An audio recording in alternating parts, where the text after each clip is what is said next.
Simon Goldsmith for Fishing Monthly and Tackle Junkie, and I'm here with John from Lured 3D. John, this is a great little gadget here, and it's quite unique.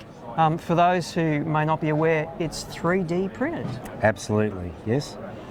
Latest technology out on the market. It's allowed us to come up with some designs and stability and functionality in the water that previously wasn't available on traditional resin set lures. So we're excited. And doing it 3D enables you to create a head that you can't create with a traditional resin system.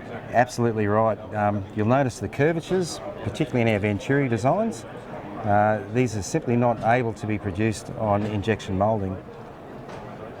Now there's a lot of detail in those. If you can just see it on the camera, all that honeycombing in there. It's quite staggering. You wouldn't punch these out terribly quickly. There'd be a fair bit of time in making one of these. Yeah, it's mind-blowing to think that we started that yesterday morning at 9 o'clock in the morning. We switched the printer off at 5 o'clock in the afternoon, and it's about half printed.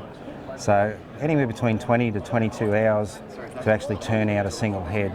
So it's a long process, but you know it's worth the time when the end result is an item that's not out there on the market, that is really going to change the way that people fish, simply because of their performance. And it's a performance that can only be achieved through 3D printing. Now, traditional resin heads, they have a fairly narrow troll speed that they can be worked at. These guys, it's far broader. You can fish them really slow and really fast. Absolutely. So our lures, you're still going to get a great action out of them at around about 3.5 knots.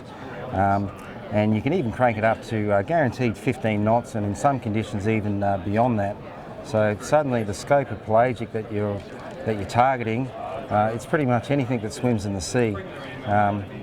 So yeah, that's one of the real advantages. And they're handy for switchbaiting too. So when you get that fish lit up behind the boat and you stop it, it doesn't just sink like a stone and take the fish away. No. It hangs there. No, these actually float, and that's part of the honeycombing you see there. It's actually sealed.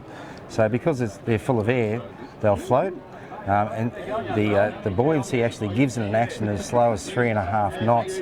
So if you've got a fish on a switch bait and he wants to drop back off your lure and you want to get him excited, you can feed that lure back to him, and the lure will still maintain its action in the water. It's not going to sink on you, it's not going to stop swimming, and the fish isn't going to nick off on you either. So that's the key to it. Fantastic. Now, are these available to buy yet? Look, we've only just launched. We're about 4 days old. But certainly, yes, you can buy them direct from us. All right, now if folks want to know more, I assume there's a website they can visit? There is. It's www.lured3d.com.au, or you can hit us up on Facebook. There you go, folks. If you're into trolling skirts and chasing big fish, you want to get your hands on some of these. John, thanks for your time. Thank you.